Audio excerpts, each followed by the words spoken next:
familiares. They are still coming. Ok, bueno, pues es un placer hoy inaugurar ya el ciclo de seminarios de este semestre y además lo inauguramos con la visita del doctor Donald Gross, que viene de Canadá y nos va a hablar de la epilepsia en el lóbulo temporal y va a ser pues algo muy interesante su trabajo y la presentación del trabajo.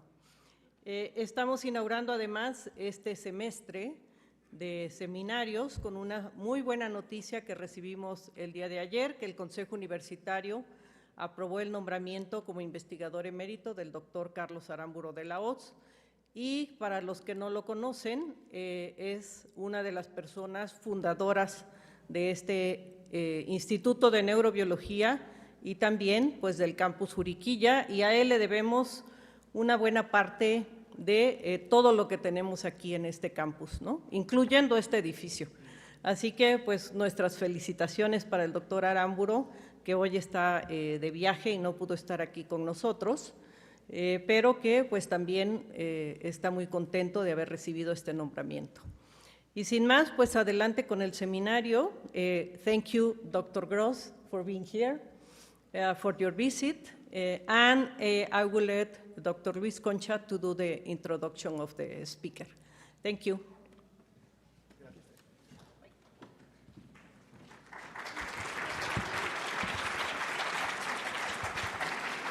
Hello. Hello, thank you for being here. It is my great pleasure to introduce you to Dr. Donald Gross. Dr. Gross was my supervisor, my co-supervisor during my PhD. He is a neurologist. He's a professor of medicine at the University of Alberta, where he is also the director of the adult epilepsy program.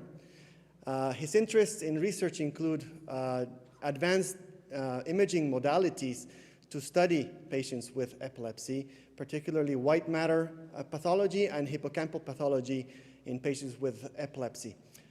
He is a true clinical scientist in the sense that he is in the front line seeing patients and understanding what is known and what is not known and actively working on what is not known. So I think it is a great opportunity to see how the clinical aspect of epilepsy can inform us so much about the function of the brain.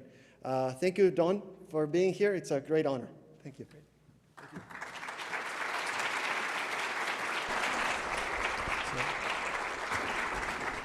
So first of all, just is my speaker, it sounds like my microphone's working, is that right?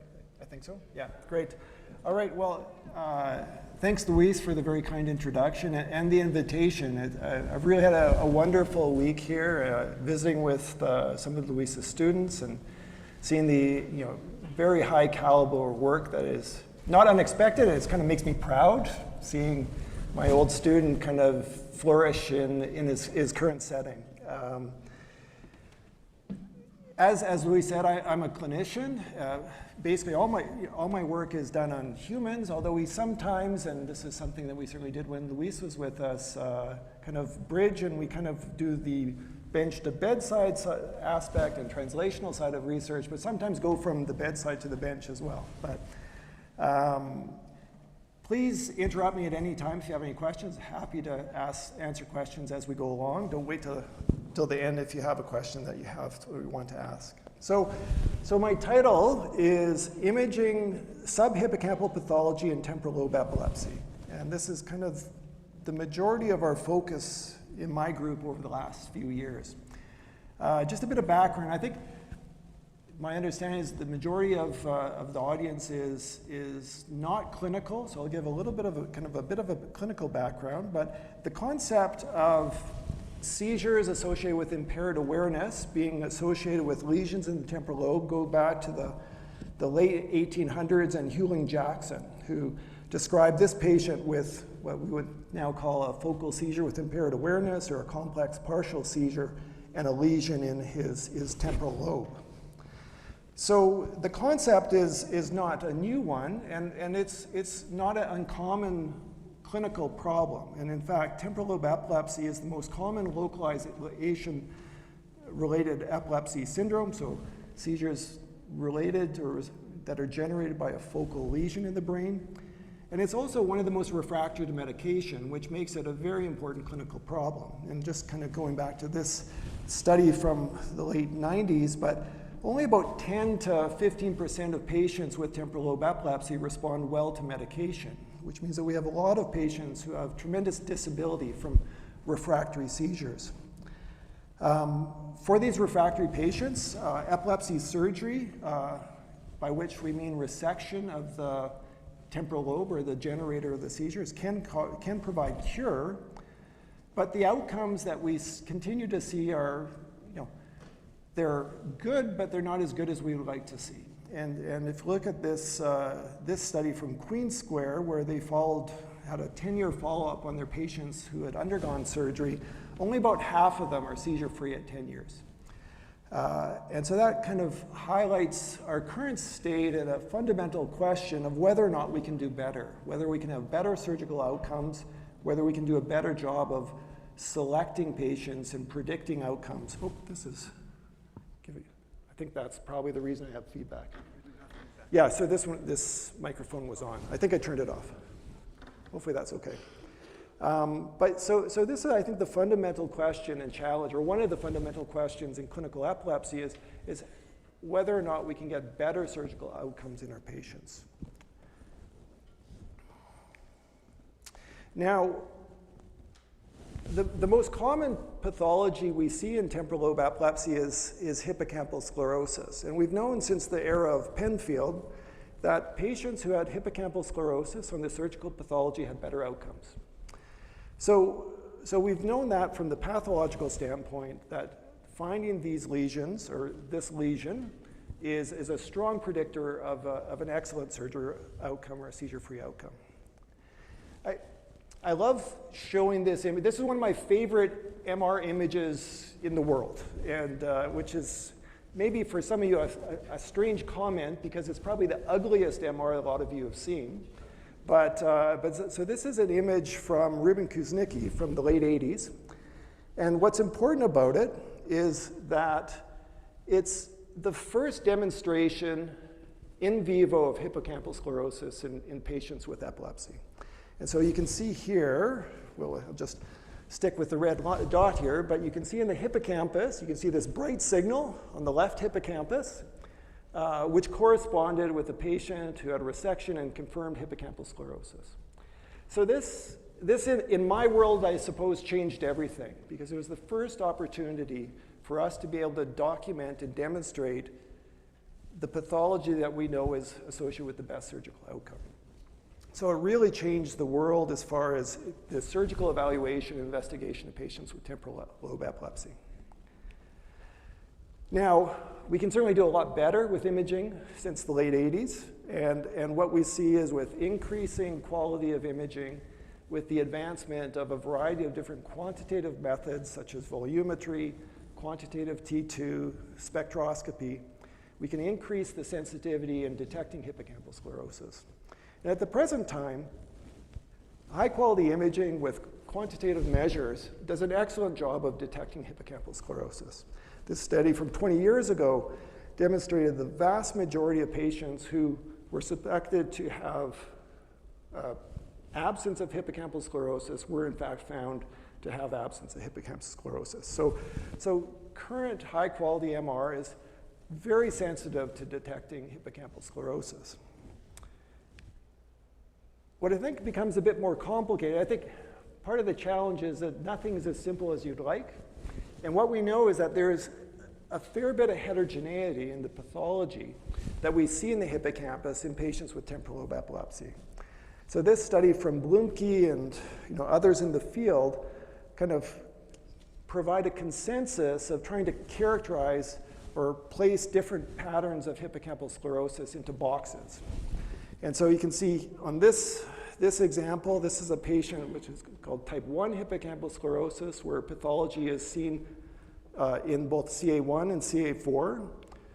Type 2 hippocampal sclerosis, where you have basically pathology focused on CA1 with relative sparing of the CA4 subregion. And then type 3, where it's really pathology focused or predominantly found in the CA4 subregion. And so we've known this for many years, that there's heterogeneity in what we see in the histology of patients. And what we've seen from a number of pathological studies is that this matters as far as surgical outcomes. So both Maria Tom and Ingmar Blumke have demonstrated that if you have type 1 hippocampal sclerosis, you have a considerably, or in this series anyways, a dramatic increase in your chance of being seizure-free. Now, up until recently, it really wasn't feasible for us to be talking about trying to characterize or classify hippocampal subtype in vivo. This was really a pathological specimen, which means it's kind of after the fact. It's useful to know that you're going to have a surgical outcome, but that's better or worse. But it's really information that, if at all possible, is critical to have prior to the decision-making about surgical candidates. And so, as we say, we always kind of have an ongoing, maybe not exponential, but a continued progress with our quality of imaging.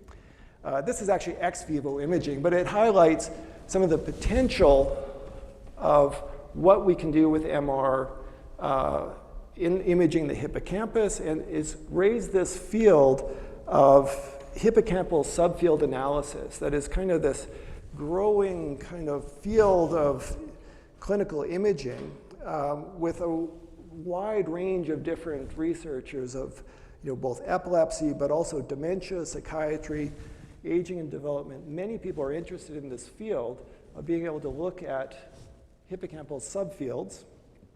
And with this, there's also an exponential rise in the way that we do this or can do this. So there's a tremendous amount of interest in measuring hippocampal subfields, both within epilepsy and temporal lobe epilepsy, but in many other conditions as well.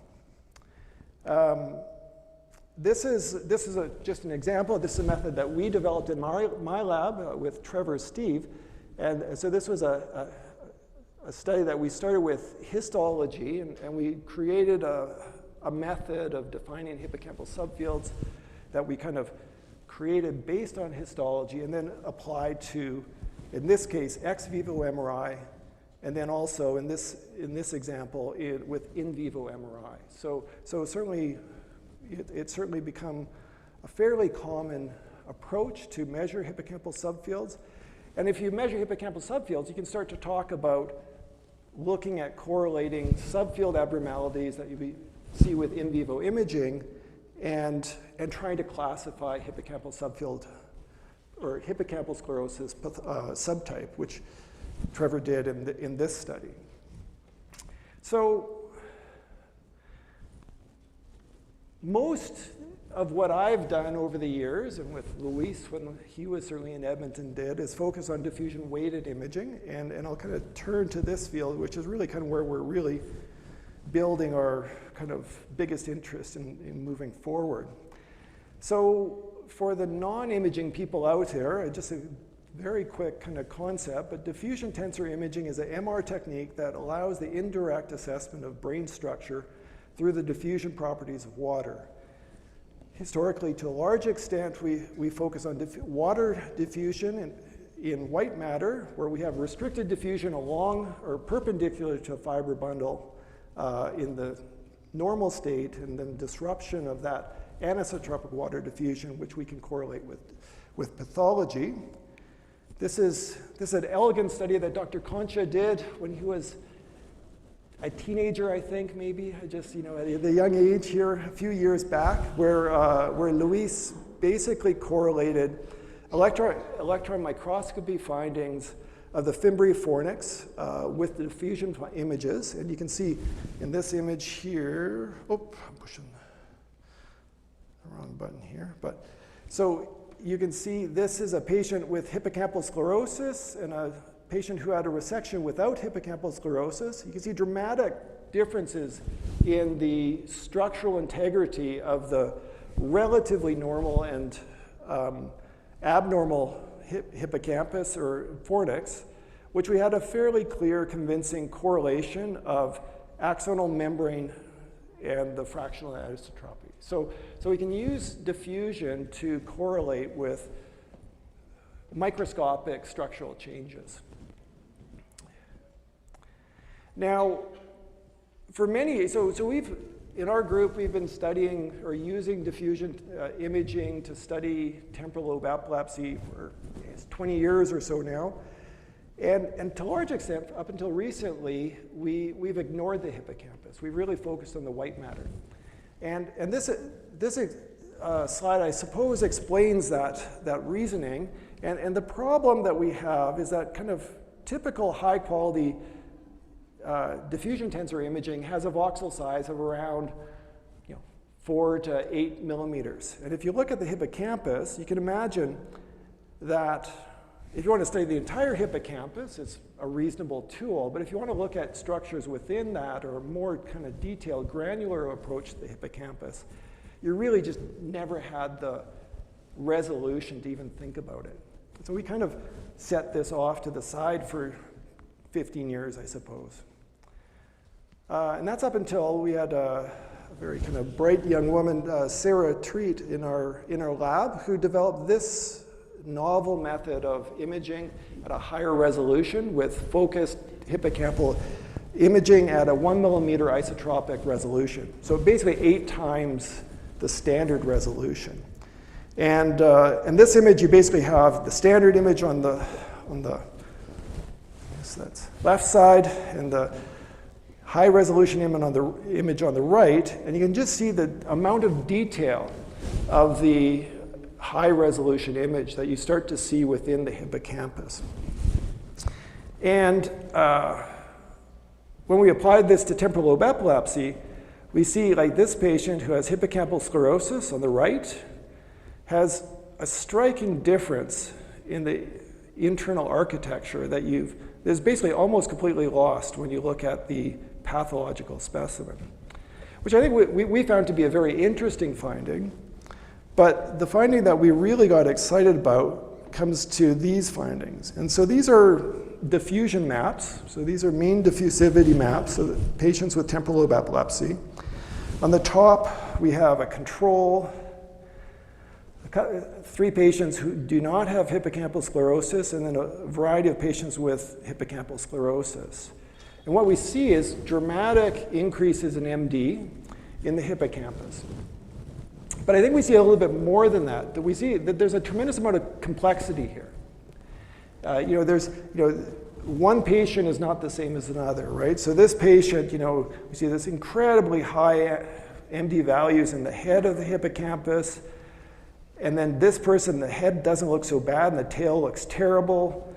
This patient, you have this kind of more mesial abnormality in the head, and the lateral aspects are spared or look relatively spared. This patient looks kind of the opposite. There's variable involvement of the 2 sides, massive amount of heterogeneity between these patients. And I think when you think about what we know about pathology, it's kind of what we expect.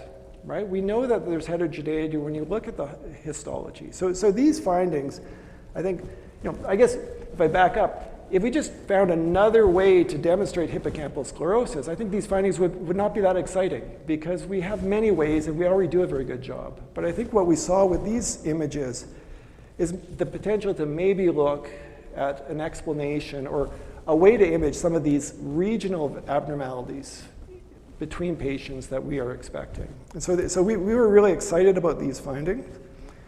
We kind of went on with these future studies. This is a study from Amir Adel. We found, so here we're on this side we have the MD maps, and these are T2, quantitative T2 maps. And you can see that in these 2 patients with hippocampal sclerosis, we have these dramatic MD, or diffusion changes, which correlate fairly closely with the T2 changes, but we also see that they're not always the same. And in fact, we found that the MD maps were a little bit more sensitive to these changes. But I think it helps to support the fact that they're correlating with other better kind of described and documented imaging modalities. And where we've kind of gone from there is to look at least in a preliminary way, how well they correlate with some of the histology we have in patients who've had surgery. So when we look at it, so the the top example is a patient who had a tumor, so essentially had a normal hippocampus, and their MD maps looked quite unremarkable. The second example here had type 1 hippocampal sclerosis, so pathology CA1, CA4.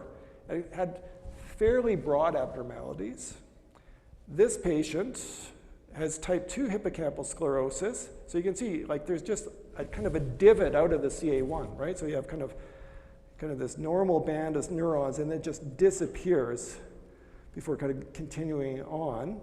So this person had type 2 hippocampal sclerosis, and kind of a hot spot in the lateral aspect, which kind of is out in this area here. And then this person's more mesial, and I think I have this written wrong, but so this patient had CA4 pathology with CA1 being relatively spared. So we don't have a lot of histology to correlate yet, but we certainly are seeing some encouraging results with regard to correlations between the MD findings, the regional MD findings, and histology, which in theory should be able to help us guide surgical decision-making prior to surgery. Yeah, go ahead. Can I ask you about the dentate? Yep. So the dentate's almost always there. There is, like, they have so we talk about, there's a variety of different features, histological features of hippocampal sclerosis. The one is cell loss, which are usually in the CA regions, not dentate for whatever reason. Then we have mossy fiber sprouting, we have granular cell dispersion, we have gliosis, so we have a variety of different features, but in general, the dentate is typically spared, yeah. Not normal necessarily, right? Because there's the dispersion of cells that we see, but it's typically we see that band of neurons is maintained. Yeah. Now, so a lot of what we've been interested in is the translational aspects of these studies, and I put this up because I think the reality. So my field, so if I look at the number of research MR modalities that have looked to have tremendous possibility in the clinic, the number that actually make to the clinic are very, very small. And I put up this paper from Graham Jackson as an example. And so Graham Jackson demonstrated that quantitative T2 is a sensitive measure to detect hippocampal sclerosis in 1993. Nobody disputes that this is a very sensitive tool. Since Luis was in our lab a couple of years ago, we have always had a quantitative T2 acquisition as part of our protocols. It's a very useful tool. I don't know a single center around the world that uses it routinely in the clinic. And the trouble is, there's a variety of barriers to this translation of a research MR modality to the clinic. And these are kind of just highlights, a couple of them. First of all, it has to be fast. So it sounds like in Mexico you have far more MR scanners than we have in Alberta, but we have incredible resource issues and capacity issues. And so if I want my clinical radiologist to do a 15-minute scan just for one acquisition, they're going to probably say they just can't do it. Or they'll do it, but they'll do it begrudgingly and not consistently. So the acquisition has to be quick. It also has to be relatively straightforward as far as if you need a graduate student to do the investigation or to do the analysis, that project will continue until the grad student graduates, and then it'll stop. So you have to find a way that the analysis can be done in a relatively straightforward way if it requires analysis, and preferably if it doesn't require any analysis at all, it's just a qualitative assessment. It has even further advantages in that translational aspect, if that's what we're going to do. Which is a fundamental goal, I think most of the people like me who are exploring these things. We don't want things just to stick in the research world, we want them to be translatable. So this is a student that Luis guided to us, who's currently in our lab, Pablo Stack, who looked at ways to facilitate a faster approach to acquiring this high-resolution hippocampal imaging acquisition. So our typical acquisition is about 5.5 minutes, which is actually reasonable. But we asked the question, or Pablo asked the question about whether or not we could do better. And what he did is he looked at a series of different denoising algorithms. And basically what he did is looked at the quality of the data based on different denoising and different number of averages. And we found that if we went down to the 4 averages as opposed to 10 averages, so 2.2 minutes as opposed to 5.5 minutes, there's very little degradation in the data. So we've really felt confident that we could actually acquire high quality data in 2.5 minutes or less, which is a huge advantage if we want to try to implement this in the clinical setting on a routine basis, which I think is critical. We don't want to just kind of sporadically be doing it. We want this routinely to be done. And that, in order to do that, we have to do it quickly but effectively. And this is kind of one of our next steps that we're looking at. So everything's straightforward, right? So we have tools that we can define, subfields, measures. We just move on to the next step, right? Now, of course, things are always more complicated than you'd like them to be. And hippocampal sclerosis is no exception. I already mentioned how much heterogeneity. So first of all, in response to this question, it's not just cell loss. We have cell loss, we have gliosis, we have granule cell dispersion, mossy fiber sproutings. All of these pathological changes are expected, and almost certainly they all have impact on our imaging modalities. And so we have different modalities which are probably better and worse at detecting these different pathological changes. I talk about this issue of the CA1 and CA4 being the primary regions of pathology, but the reality is that all of the subfields have pathology. So if you look at the quantitative literature of hippocampal sclerosis, it's not just CA1 and CA4, it's all of the subregions. But the pathological literature is just focused on CA1 and CA4, and nobody's really looked at whether or not these other subfields could also impact outcomes and surgical outcomes. So those are questions that remain unanswered. There's another fundamental problem or challenge, is that I mentioned that different patients have different subtypes of hippocampal sclerosis, but even in the same patients, it's not uncommon to see variations in what subtype you see for the hippocampal sclerosis, depending where you are in the hippocampus. So this is a post-mortem study from Maria Tom, and she found that less than 1/3 of the patients she looked at had a consistent hippocampal sclerosis subtype throughout the entire hippocampus.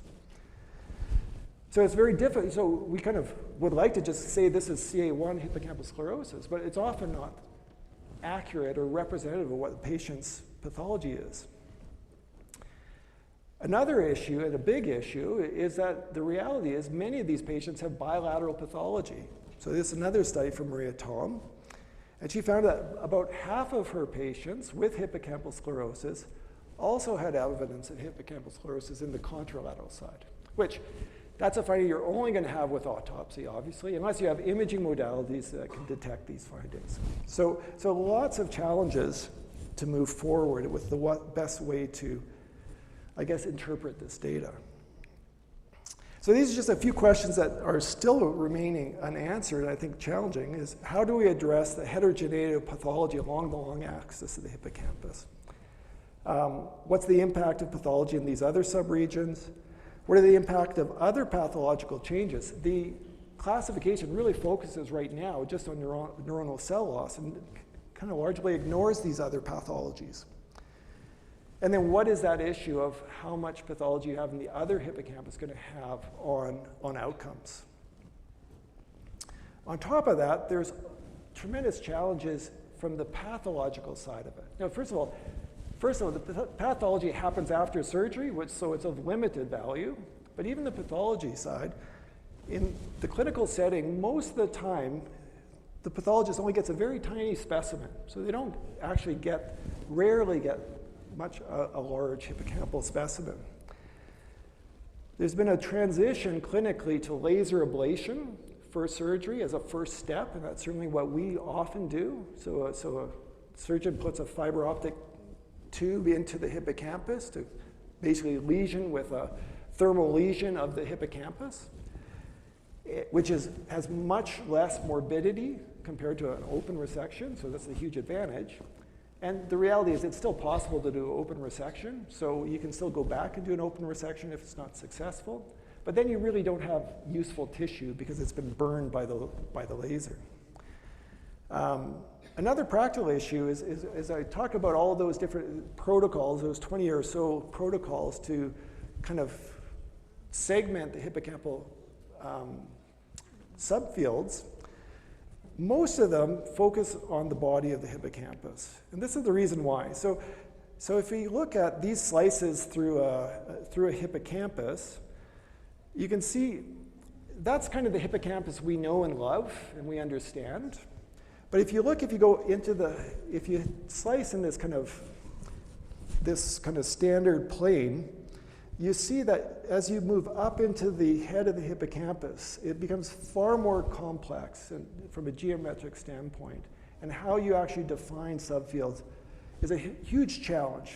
Some people try to do it, but it's tremendously unsatisfying. Now, but I think there's alternatives, and I think this is highlighted by this statement from Pierre Glure, who, it's hard to find this book on the limbic system, but it's a beautiful kind of summary of kind of anatomy and pathology. And his comment in this study was that the hippocampus, if you think about it, just kind of trying to read it here, but is this classic double C profile of the hippocampus retains its relationship regardless of the various curvatures along the caudal rostral, along its caudal rostral extent. So I think if you just think about this as this is a coxcomb oyster, which personally I think looks more like a hippocampus than a seahorse, but that's just me. But you can understand kind of this concept anyways, that if you kind of just follow the curve, you can maintain or potentially maintain an understandable anatomical relationships. And that's what we see here, is that if you kind of follow kind of the curve of the structure, you see that the hippocampus looks pretty much the same all the way along. So it is possible to, and I think it's critical not to ignore the head and the body and the tail because we know that there's differences. And so this is kind of a follow-up with this. This is work from Ali Khan in London, Ontario, and he's kind of followed basically the same principles and developed a machine learning approach to segmentation of the entire hippocampus. And what's really interesting about this, first of all, it studies the entire length of the hippocampus, and it provides some very interesting maps. So these are unfolded maps of the subregions. So it provides a very novel way to look at the hippocampus and look at a variety of different parameters. And something that we've done with him is worked on not just looking at T1 weighted or volumetric analysis, but also our diffusion data. And that's kind of something I'll kind of end kind of my talk here with. So this is a work that we're actually haven't published yet, but we're kind of presenting and just kind of at the very kind of mid stages of writing this manuscript up. And so this is a series of patients, 37 patients with temporal lobe epilepsy, 38 controls. Our hippocampal sclerosis patients are about 2/3 with temporal lobe epilepsy patients, 2/3 have hippocampal sclerosis, 1/3 have non-lesional hippocampal or temporal lobe epilepsy. We use our standard 1 millimeter isotropic diffusion acquisition, and then we're using Ali Khan's algorithm to segment and visualize. So this is some summary data. And this is on the top, we have the MD, diffusion, and then we have volumes. And we have this divided into the ipsilateral hippocampus, so the hippocampus with hippocampal sclerosis, the contralateral hippocampus, and then these are the non-lesional patients. And so first, I think, just to kind of separate this, with the kind of overall, and the pink is 95% confidence limits. That's kind of what we're looking at. So for the non-HS, the no hippocampus patients, the contralateral hippocampus, you see everything really, for the most part, falls in the normal range, both for diffusion and for volume. If you focus on the ipsilateral hippocampus, we see a lot of abnormalities and a lot of people that fall outside those 95% confidence limits. So coming back to this comment that I meant about more diffuse abnormalities that going beyond the CA1 and CA4, you can see with MD, basically most of the patients have abnormalities in all the subregions, fitting with that histological literature. You see the volume abnormalities are a little bit different. There's more, but there's a more consistent abnormalities here in the CA1 and CA4 with a little bit less impressive or less consistent abnormalities in the CA2 and CA3 subregions. So a little bit, so I think we certainly see complementary data, or we see consistent data, but also some separation between our volume data and MD data. Now, and this just kind of is summary, and I won't kind of go into this too much detail, but if we use that data to try and place people into hippocampal subfield categories, what are we doing here? I guess I'm doing okay, right? You can see that there's a lot of overlap between the volumes and the MD. So you see this large group in the front that both had, would be categorized as CA1 or type 1. You can see the pathological correlation. The ones that we do have pathology in, people who have had surgery, there's pretty good correlation with that. At the bottom, you see most of those normals were normal. And then you also do see that there's a bit of variability, which honestly wasn't a really big surprise to us. I think that volume and MD give us different information. Probably give us different information about some of those different pathological processes. But I think it looks encouraging as far as trying to make these type of classifications, at the very least. Now, the thing that we're really kind of excited about is the two-dimensional maps that we get out of the HipUnfold algorithms. It really provides a very interesting way to visualize these changes. So this is what we look at, right? And so this is a non-lesional patient. I'll kind of flip through this here. So this is a video. This is individual maps. And I think it's moving, is it? Yeah. So what we're looking at is this is MD, and what you can see, I think it's not hard, hopefully it's not hard for me to convince you of, that there's, every one of these maps looks different, right? Every one of these patients has different regional abnormalities, different kind of subfield abnormalities, different extent of abnormalities from the anterior to the posterior, different degrees of bilaterality of findings, but striking heterogeneity. That honestly doesn't necessarily come out when you average a whole hippocampus or a whole subregion even, right? And I think it's really, I think these findings, what I find interesting, they fit it with exactly what we expect from the histological literature. We expect this amount of heterogeneity, and I think this is really a unique way to visualize what we kind of expect to see happening. Now, I think that little loop is almost done there. And you can see some of these people, it's just absolutely dramatic changes. Now, so that's just kind of summarizing what I just said. And now, so what these maps are, these are summary maps. These are the entire collection of patients. And what we have here is the controls. This is just, sorry, just back up here. So this is, hopefully I'll do this right. here's just kind of what these subfields are on these maps. Here's the control data, where you can see actually even in the controls there's quite a bit of heterogeneity, right? There's not, there's not just one MD value for a particular subregion. If you look at the patients with, and so we have MD maps here, and then these are probability maps. And this is the probability of I'll use the term voxel is not really the right term for these maps, but the probability that a voxel falls outside of 95% confidence limits of controls. So that's what these probability maps are.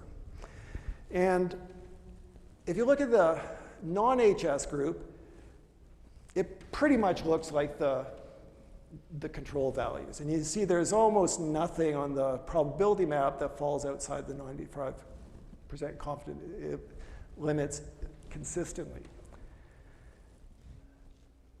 But if you look at our patients with temporal lobe epilepsy and hippocampal sclerosis, you see these dramatic patterns. So if we start with our ipsilateral patient, you see, not unexpectedly, just dramatic increases in the MD values. You can see it's quite broad, but in particular, like this second kind of region is CA1. So it certainly involves CA1, but it certainly probably involves more of the other subregions. Much more prominent in the anterior as opposed to posterior hippocampus. And this probability map kind of falls through with the same thing. It's more kind of hippocampal head and kind of the hippocampal head-body intersection. But I think what's really interesting and surprising to us is what we see in the contralateral hippocampus. And so if you look at these maps of the contralateral hippocampus, the pattern is almost identical to the ipsilateral, right? And if you remember back when I was showing you the overall volumes and the overall MD, that doesn't come out at all if you look at the whole subregion. And it's likely because, if you think about this pattern here, if you're measuring this whole subregion, the kind of normal or the normal aspect probably washes out this finding. So I think the reason that we really didn't see anything to speak of when we looked at the overall subregions is the reality that they have this kind of, it's not the entire subregion, but it's portions of the subregion. But it was really surprising to us how much the contralateral hippocampus looked to us like the ipsilateral. This was really kind of a surprise to us and really interesting. Now, kind of the last finding that we have, once again, this is just summarizing what we just said. But so we have surgical outcomes in a number of these patients. So about 2/3 of our patients have had surgical resections. And of those, 11 are seizure-free. So that's Engel class 1, which is just a follow-up kind of classification for surgical outcomes. 8 were not seizure-free. And if we create those same maps for the seizure-free versus the non-seizure-free patients, these are the results we get. So on the left, we have the seizure-free patients. This is the ipsilateral hippocampus, so the hippocampus that is resected. And what we see is, we basically have the same kind of locations of abnormalities, but the patients who had the best outcome had the most dramatic pathology of the hippocampus that was resected. And that probably makes sense. I don't think that's a real big surprise. And this just kind of highlights that the non-seizure-free people, in particular in this region, seem to have less pathology. This, I think, is a bit of a surprise, but maybe not unexpected. So here, if you look at this is basically completely reversed, right? So if you look at our patients with a poor outcome in the contralateral hippocampus, you can see that there's this region, or a couple of regions, that have a fairly striking increase in abnormality as compared to the people who had the best outcome. So it really looks like the people who did well had the most pathology on the side that was resected, and the people who did not do well seem to be having these patches of abnormality that are more extensive on the side, on the contralateral hippocampus. Which really kind of, to us, would suggest that what's going on in the contralateral hippocampus might be the most important, or one of the most important features of understanding what to expect with surgical outcomes. So I guess I think that's kind of, hopefully, I'm not sure how we're doing with time here, but that's basically what I kind of wanted to talk about. And just to summarize, so high resolution DTI, or diffusion weighted imaging, demonstrates dramatic but variable abnormalities associated with hippocampal sclerosis, both on the side of the hippocampal sclerosis and the contralateral side. I think that's very clear and completely consistent with the pathological literature. The findings, are certainly as expected based on the autopsy studies that are hard to do, but certainly exist. We can acquire this data in less than 3 minutes, which is a very feasible time to add to an already busy MR schedule in patients. So we think that there's really a tremendous potential for this modality to be used clinically. And that's something that we're really working hard to kind of incorporate in our clinical scanner. I think it's clear and not unexpected that MD, volume, and T2 are related but not always the same, and probably provide complementary information. And for us to really understand better, those different pathological features, the gliosis, cell loss, mossy fiber sprouting, I think all of these modalities are important and also almost certainly provide useful and important information. And I think our preliminary findings suggest that these patterns, the patterns that we observe, potentially can help us better predict the surgical outcomes in our patient, which ultimately at the end of the day is what we're hoping to achieve. So I think font size is a useful way to kind of highlight the fact that I do a little bit, my students do everything, most of the work, and these are certainly the people who did the vast majority of the work in this project, and I'm certainly grateful for their efforts. Christian Beaulieu, who's as Louise said, was a colleague of mine and Louise's co-supervisor, is kind of fundamental to the work that I've been doing in Edmonton. And then Ali Khan in London, Ontario, was really the person who spearheaded this more complex visualization and segmentation protocol that we're using. I'm very excited about. And my study comes from the Canadian Institute of Health Research, and I think that's where I end. So hopefully there's a few questions that we have, or time for it.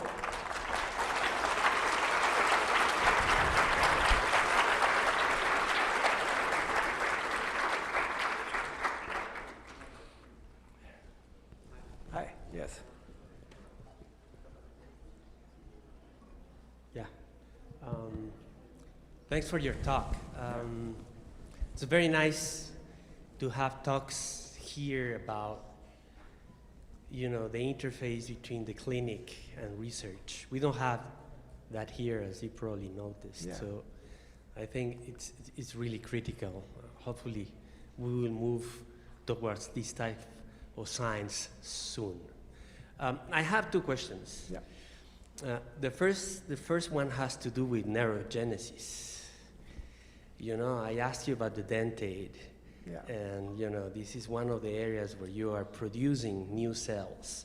So I'm wondering if you have measured in all your cases, neurogenesis, and whether, this heterogeneity also has to do with, how many cells are ending up in these patches of, sclerosis. Yeah. So the simple answer is no. We have a real struggle with getting decent pathology, just enough pathology to actually even define what the hippocampal subtypes are. And I wish I could say that I have somebody like Maria Tom or Igmar Blumke who are really dedicated neuropathologists to collaborate with, but I don't at my center, and so I think it's a bit of a weakness of our center to really be able to explore those types of questions. But I think they're really important. I think understanding the pathology we deal with, is a real limitation of clinical MR research in general. You know, like Luis's electron microscopy study that I showed you is incredibly rare in the field, right? We almost always kind of talk about or extrapolate what our findings mean, but it's always extrapolation without really clear validation. But I think it's a critical aspect of our field. I think that's that I think I don't actively do right now, but is very important. Okay. And my second question has to do with physiology. You know, I mean, there is a boom now in many, you know, neurosurgical units where patients are not only, you know, cured, they can also be, you know, used as research subjects to do, you know, intracortical or, you know, corticogram type of experiments. Yeah. I don't know if in your institution you have the ability to do that, but so, what I'm wondering is, you know, all these measures that you have now with a nice parcellation of different, you know, parts of the hippocampus, whether, you know, there are signals, you know, like oscillations or single spike type of profiles that, you know, match your anatomy. Yeah, I think that's a fantastic idea, and it's something we think about. So now so it's not uncommon for us to do stereoencephalography in patients where we're implanting electrodes directly into brain. We don't do intracellular recording. Some centers do, but we don't. But we have, you know, macro electrodes that we routinely implant. Now, the only issue, I suppose, the challenge for this is somebody who has hippocampal sclerosis, just based on the kind of the pathway that we typically approach, are less likely to have intracranial electrodes. But something I really think would be interesting, it's totally feasible for us. You know, our surgeons implant these electrodes with millimeter precision. So if we have one of these maps, I don't see why we wouldn't place those electrodes in the high MD value. It's an obvious target for us to explore and understand whether those maps correlate with physiology. That's feasible. It's kind of slow because most of these people don't have those recordings, but some do. And it's something that I'm really interested in kind of following up with. Yeah. Hi, thanks for your talk. And I want to first say that I think it's amazing that you can have this acquisition in 3 minutes. Yeah. And because, to be honest, I work with diffusion, and those can take like 1 hour or 2 hours. and I really wanted to ask you about your method of acquisition. I saw that you only had like 20 slices in your, I mean, you do like a block or like a tiny slice. Slab. Yeah, so this is a big part of this saving of time, right? So this is, we don't have whole brain. Yeah, I think that's kind of the downside of the, I mean, if you wanted to do tractography, you couldn't do it with your...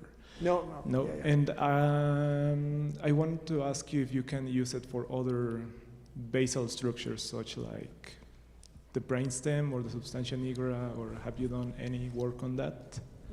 So so first with, so this is not whole brain. Now we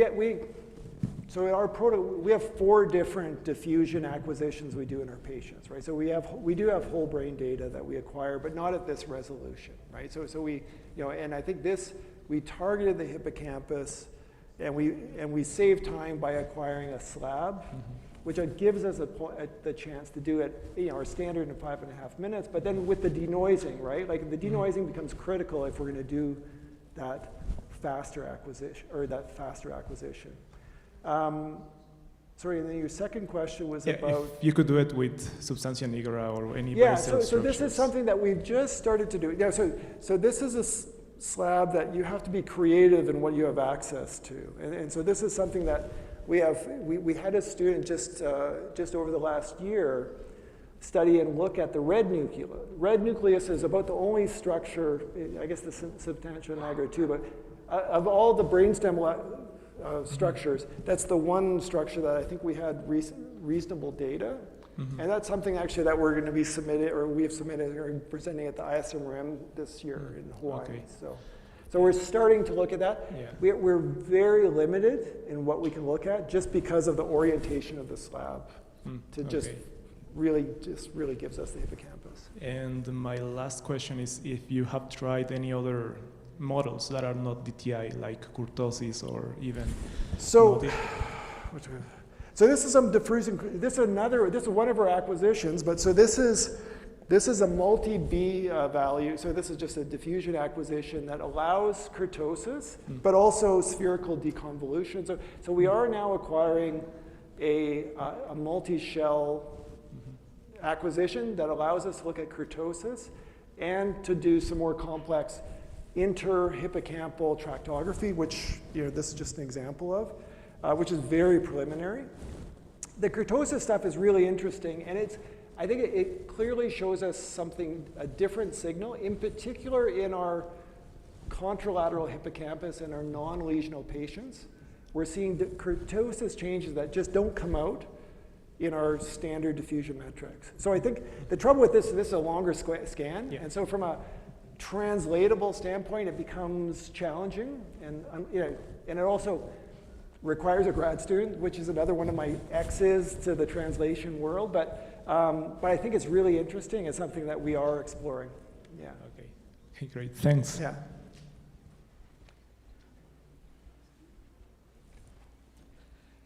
Hello, thank you for your talk. I have sort of a two-part question. Yeah. First, about your tool. You mentioned that it uses deep learning models. It was just not clear to me whether this model performs the segmentation part of the analysis or the unfolding of the hippocampus. And also about your model, I was wondering what type of model are you using and how do you prepare the data? Did it require like manually labeling the regions or well, what it consists of? Thank you. Yeah, thanks. So where is this? So this is, as I said, is developed by Ali Khan, who's a computer science engineer in London, Ontario. And so basically this was based on histological specimens that he had multiple histological specimens that were segmented. So he had the histological subfield segmentation that was used as the basis to create the deep learning algorithm. So that's what it was run on. So it was that it provides the segmentation, and it also, his method also unfolds. So basically this methodology provides both of those outputs. And it's you get a bunch of other outputs. We focus really on the MD maps. Most people do this just on T1 weighted imaging and volumes and stuff, but that's basically what you get there. Now, the second question about how we prepare the data, I'm not quite sure if I understand the question, but.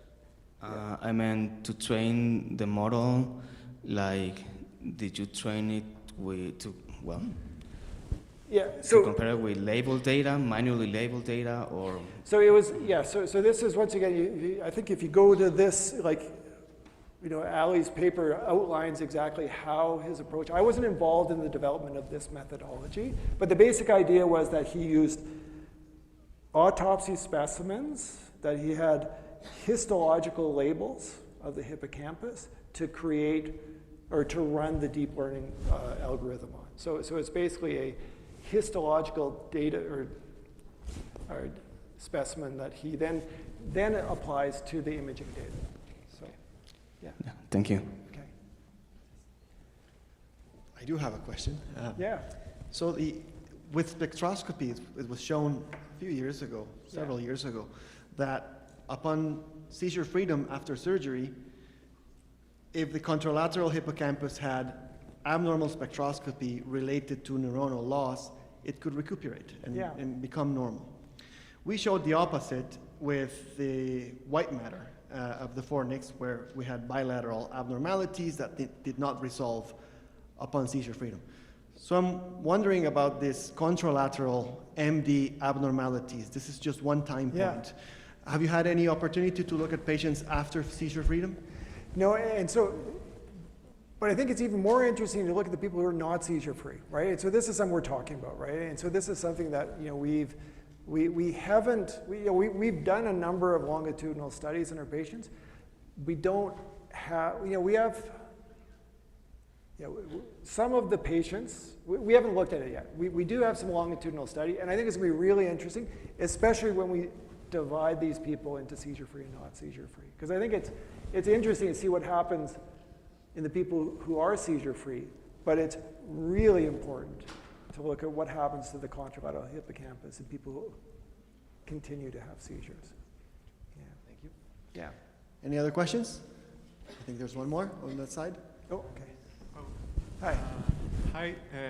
Thank you for briefing us on your research. Very interesting stuff, really.